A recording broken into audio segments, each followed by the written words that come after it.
ചേട്ടൻ ഷൂട്ടിങ്ങിന് ചേട്ടൻ വന്നു. ആ രാത്രിയിൽ ഡോക്ടർ വന്നിട്ട് പറയണം കാർഡിയക് അറസ്റ്റ് ഒരു പ്രാവശ്യം വന്നു, വീണ്ടും മെഷീൻ വെച്ചു, നമ്മളങ്ങനെ ഒരു വെന്റിലേറ്ററിൽ ഇടേണ്ടി വരും, അങ്ങനെ വേണോ വേണ്ടോ എന്ന്.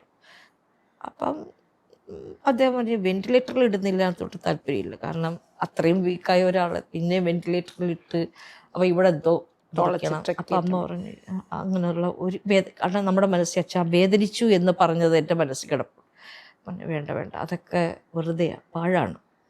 ഞാനിപ്പോഴും പറയും, നിങ്ങളെ 75 80 വയസ്സായ നിങ്ങളുടെ മാതാപിതാക്കൾ നമ്മളെ കണ്ടുകൊണ്ട് സ്വസ്ഥമായിട്ട് മരിക്കാൻ അനുവദിക്കണം.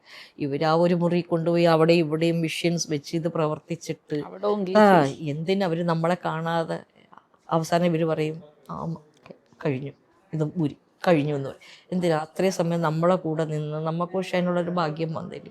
പക്ഷെ ചേട്ടനാണ് ആ സമയത്ത് ചെന്നതും ചേട്ടനുണ്ടായിരുന്നു. പോകുമ്പം ആ കയ്യിൽ അങ്ങനെ പിടിച്ചു, നമ്മളങ്ങനെ പോയി.